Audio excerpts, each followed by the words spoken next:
What is going on, everyone? DSP here, and welcome to my reactions to Captain America Civil War, which I had a chance to see in theaters yesterday.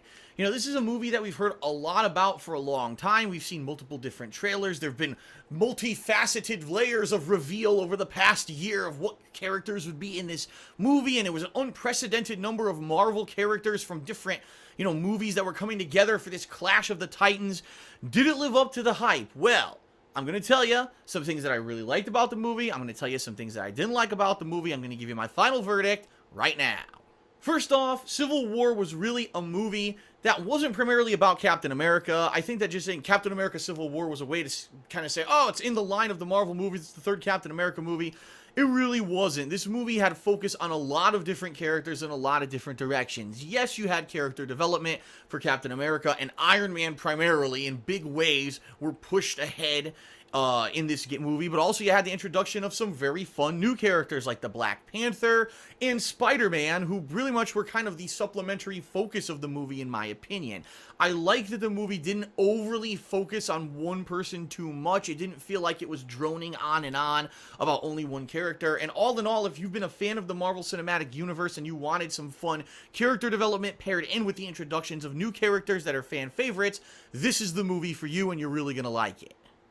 Now, honestly, I was blown away by two particular combat scenes in the movie. First, when the movie opens, there's a combat scene that shows some of the Avengers, including the Falcon, Scarlet Witch, Captain America, and Black Widow, in action in a covert operation outside of the U.S. borders, trying to take out a group of terrorists who were trying to steal something. I'm not going to spoil too much about it.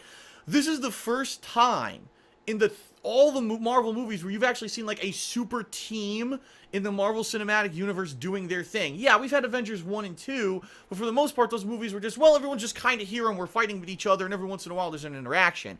We had total cooperation and actually symmetry in the Avengers for the first time. You had Scarlet Witch, doing this kind of move with Captain America. Captain America says, do how we practiced. And she uses her hex powers to actually boost Captain America up through the air, and he does a full frontal push through the side of a glass of a building into the bunch of the terrorists. You see them kind of teaming up and doing double team attacks for the first time. It was really neat, really, really well done, and in my opinion, one of the best choreographed combat scenes that I've ever seen in a movie.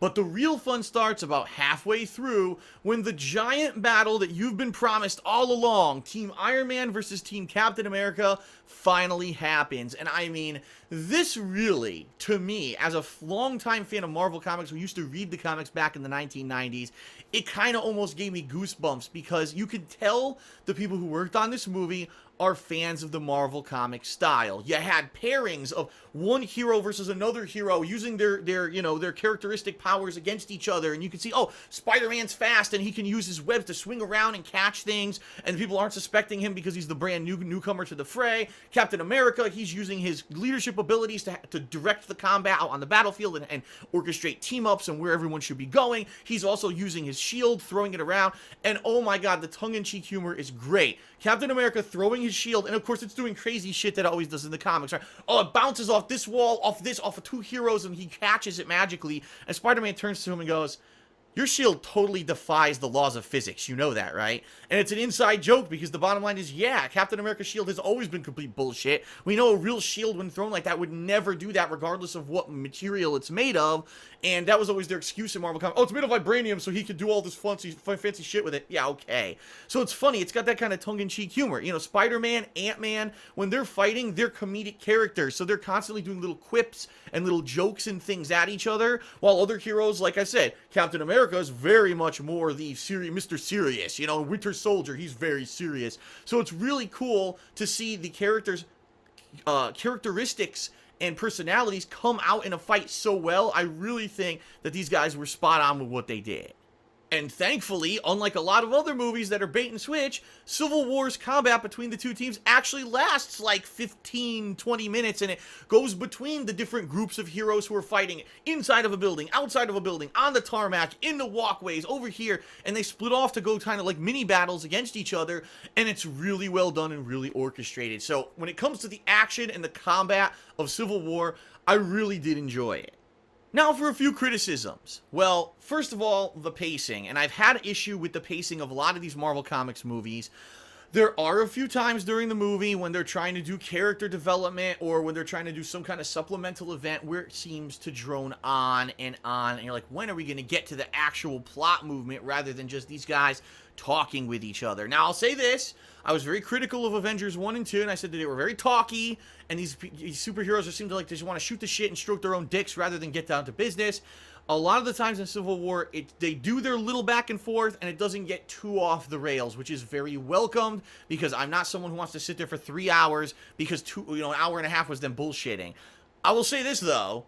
I went to use the restroom during the movie.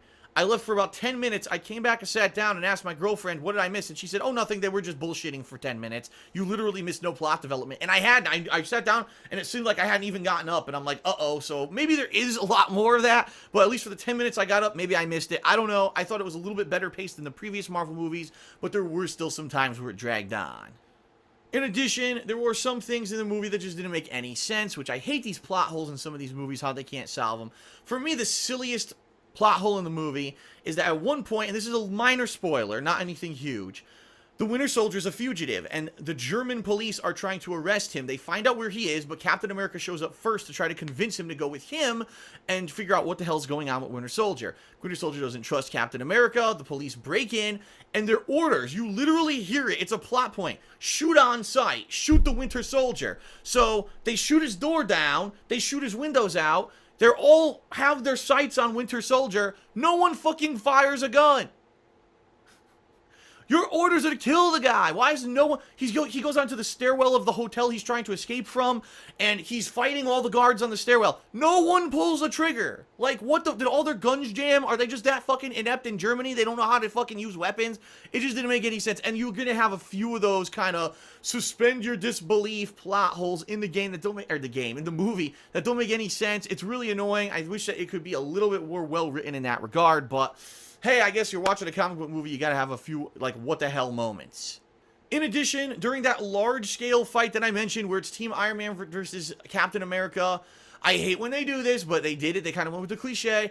Oh, well, one of the most powerful characters on these teams is the Vision. For those who don't know, the Vision in the Marvel Comics universe was way overpowered. He has an infinity gem in his body that allows him to have all these powers, including be able to phase through people. He can put his hands inside you and, like, physically mess with your body. He has super strength. He can shoot giant lasers. He can fly. He's crazy overpowered compared to a lot of other Marvel Comics characters.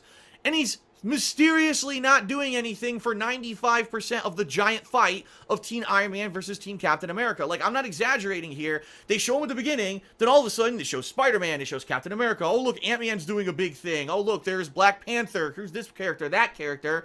Oh, by the way, at the very end, now here's Vision again. It's like, where has he been for the past 15 minutes when everyone else was fighting? Did he go take a... It's funny that you have to cut to him and, like, he's taking a coffee break at a coffee shop. He's having, like, a double shot espresso. He's got his legs kicked up like this. He's like, yeah, well, when they're done, then when they need me, then I'll fucking come up. I don't understand that about these movies, that they always seem to have that as a plot hole. The overpowered character is the one that, for some reason, either forgets what their powers are in the time of need, or all of a sudden they're just not fighting for some reason during most of the major fight. That was kind of lame, but it's also just a nitpick. For me, the biggest negative is something that I can't really tell you because it's a major plot spoiler at the end of the movie. It's a big kind of the culmination of everything that's been happening.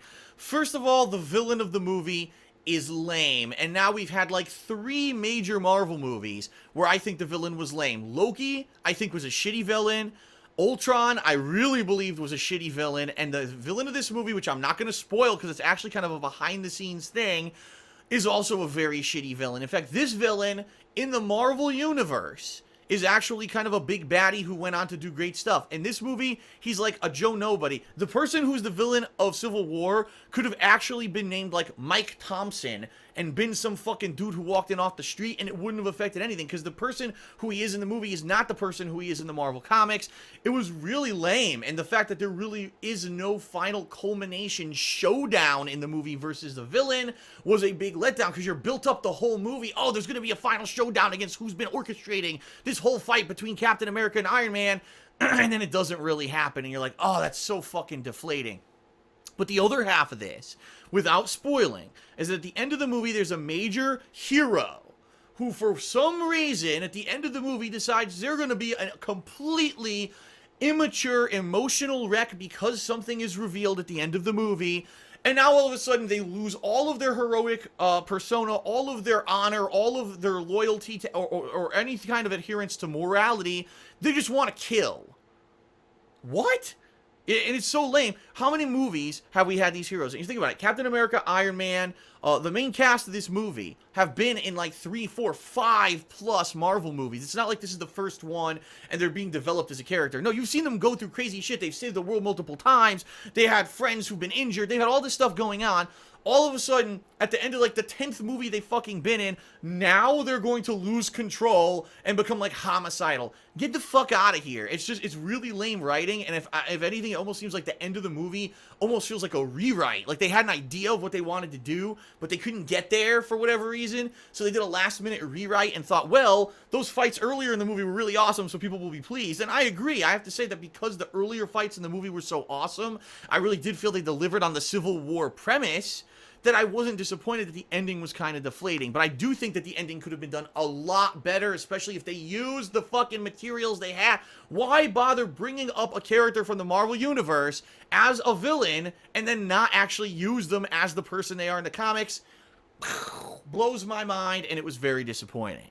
So, overall, Civil War was a mixed bag for me. A lot of good in the witty banter, the fact that there wasn't too much of it, the very excellently orchestrated fight scenes, the fact that they delivered on the premise without skimping on everyone, the fact that the characters were very true to their personalities and characteristics from the comics in the scenes that they were in a big way. Very well done, and I have to say the best comic book fights that I've seen so far in the movies. But pair that with some silly plot holes, with characters that aren't even fighting in the main fights for a long time for you know, feasibility, that they don't just end the thing instantly. The fact that the villain and the ending of the movie are kind of lame.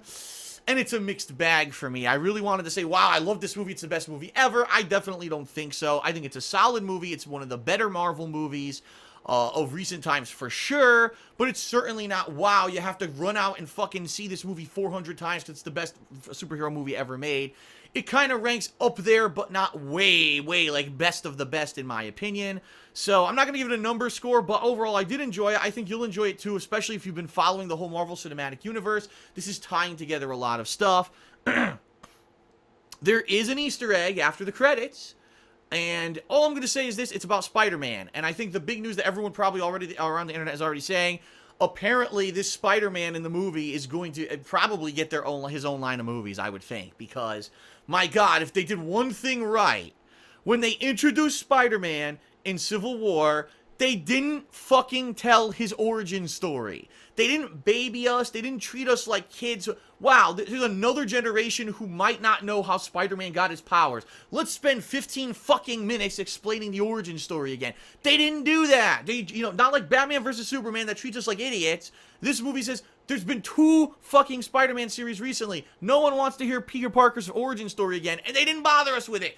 I was so happy about that. And I'll be honest, out of all the Peter Parkers, right, of all these Spider-Man movies that we've seen recently, I think that this guy, and I forget his name, and I apologize for that this actor is dead on to the character of teenage Spidey, teenage Peter Parker, and I think he's going to do a better job than both Tobey Maguire and whatever Garfield, whatever his name was. I hated him. He's going to do a much better job than those two. I really is. He's like dead on to the character, what it's supposed to be.